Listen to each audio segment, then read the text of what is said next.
नमस्कार, the voice news से मैं प्रगति सिंह, जहां प्रतिदिन हम बताते हैं आपके आसपास की जुड़ी घटनाओं के बारे में, जिसका है सीधे जनता से सरोकार। एक नजर आज की सुर्खियों पर। दक्षिण गुजरात आदिवासी साहित्य मंच ने स्नेह मिलन कार्यक्रम का आयोजन महाराणा प्रताप मैरिज हॉल में किया, जिसमें आदिवासी साहित्य को संरक्षित करने, नए युवा लेखकों को प्रोत्साहित करने और पारंपरिक साहित्य को लोक बोली और क्षेत्रीय भाषाओं में प्रचारित करने पर जोर दिया गया।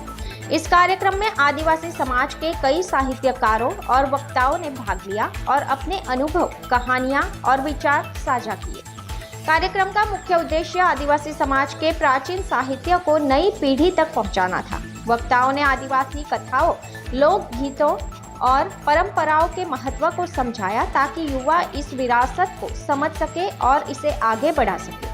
आयोजकों ने युवा लेखकों के लिए एक मंच प्रदान किया, जहां वे वरिष्ठ साहित्यकारों के साथ संवाद कर सकते थे। इस पहल ने युवाओं को आदिवासी साहित्य की धरोहर को संजोने और नए साहित्य सृजन के लिए प्रेरित किया।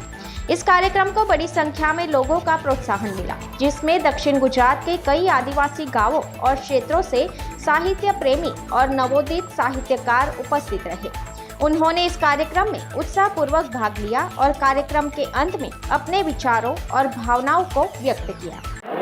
नमस्कार, હું ડૉક્ટર બાબુ ચૌધરી, આદિવાસી સાહિત્ય મંચ દર વર્ષે દિવાળી દીપોત્સવના મિલન કાર્યક્રમ તરીકે કાર્યક્રમ રાખે છે અને આદિવાસી સાહિત્ય મંચનો મુખ્ય ઉદ્દેશ આદિવાસી સાહિત્ય જે મૌખિક રીતે પડેલું છે એને પ્રિન્ટ રીતે લાવવાનું કામ આદિવાસી સાહિત્ય કરી રહ્યો છે। તેની સાથે સાથે હાલના જે નવયુવાન નવોદિત જે સાહિત્યકારો છે એઓ પણ એમની સાથે જોડાય અને એમનું કાર્ય આદિવાસી સાહિત્યનું જે કંઈક મૌખિક પરંપરામાં પડેલું છે એ સાહિત્યને ઉજાગર કરે અને લેખન સ્વરૂપે લોકો લાવે એવા અથાગ પ્રયત્ને આદિવાસી સાહિત્ય મંચ કરી રહ્યું છે। હાલના તબક્કે આમ જોઈએ તો આદિવાસી સાહિત્યની અંદર મૌખિક પરંપરા રીતે પડેલું સાહિત્ય, કથા, દંતકથા તેમજ એ લોકો સંશોધન સંપાદન કરી રહ્યા છે। સાથે લોકવાર્તા, મૌખિક પરંપરાની રીતે આદિવાસીની અંદર ભરપૂર પ્રમાણમાં લોકવાર્તાઓ પડેલી છે, જે વાર્તાઓ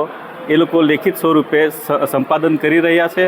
સાથે સાથે હાલે નવયુવાન પેઢી, અભ્યાસ કરતા બાળકો તેમજ પીએચડી કરવા, સંશોધન કરવા માટે પણ કેટલાક વિદ્યાર્થીઓ પણ એની સાથે જોડાયા છે। આવી રીતે જો સાહિત્યનું સંપાદન, લેખન કાર્ય થશે તો આવનારી પેઢી માટે આમ જોઈએ તો ખાસ કરીને આદિવાસી સાહિત્યની ભાષામાં કોઈ પણ લિપિ નથી, જ્યારે એને લેખન માટે ગુજરાતી ભાષાનો ઉપયોગ કરી લેખન સ્વરૂપે બોલી, આપણે જેને બોલી કહીએ છીએ એ બોલી લેખન સ્વરૂપે જો આવે તો આવનારી પેઢી જે હાલે જે વિસરાઈ રહેલી લોકબોલી આપણે કહીએ છીએ એને ઉજાગર કરવા માટે પણ આવનારા સમય માટે ખૂબ ફાયદાકારક રહેશે। આજે આ ધરમપુર ખાતે જે સાહિત્યનો કાર્યક્રમ થયો છે એ આદિવાસી સાહિત્ય મંચ નાના પોંડાના નેજા હેઠળ થયો છે। ખરેખર આવા કાર્યક્રમો વારંવાર થતા રહેવા જોઈએ। એનું કારણ એ છે કે સાહિત્યકારો એકબીજા સાથે મળે એ તો આનંદની વાત છે, પણ આવા કાર્યક્રમો થકી એક મોટામાં મોટી સંદેશો એ જાય છે કે યુવા વર્ગના લોકો પણ આ કાર્યક્રમ સાથે જોડાઈને સાહિત્યિક થઈ રહ્યા છે। આ કાર્યક્રમના આયોજકો પણ મોટાભાગે યુવાનો છે અને યુવાનોએ જે આ બીડું ઝડપ્યું છે ખરેખર સરાહનીય છે, અભિનંદનને પાત્ર છે। આ કાર્યક્રમ થકી એક ખાસ કરીને એ થયું કે ગુજરાત અને દક્ષિણ ગુજરાતના ખાસ કરીને જે આદિવાસીઓ છે એ આ આયોજનમાં સામેલ થયા।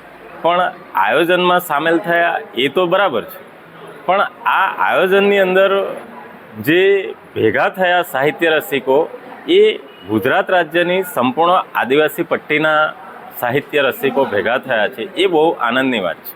અને એટલે જ કહીશ કે આ કાર્યક્રમ ખરેખર સફળ રહે છે અને આવા કાર્યક્રમો વારંવાર થતા રહેવા જોઈએ કે જેથી કરીને યુવા પેઢી પણ સાહિત્ય સાથે વધુને વધુ જોડાતી જાય। આમ જોવા જઈએ તો જે શોધાર્થીઓ છે, પીએચડીના સ્કોલર્સ છે એ તો સાહિત્યમાં આવતા જાય છે, પણ એ એમની ડિગ્રી તરફનું પ્રયાણ છે, પણ જે ખરેખર મૌલિકતાથી સાહિત્ય સાથે જોડાશે યુવાનો તો આવા કાર્યક્રમો થકી જ જોડાશે. તેથી જ કહીશ ફરીથી કે આવા કાર્યક્રમો ખરેખર વારંવાર થતા જ રહેવા જોઈએ. ખાસ કરીને સાહિત્ય એ સાહિત્ય જ હોય છે, એમાં કોઈ વાડા નથી, છતાં ક્યાંક ને ક્યાંક વાડા બંધાયા છે. તો ત્યારે એટલું કહેવું છે મારે કે આદિવાસી સાહિત્ય એ ખરેખર બેનમૂન છે.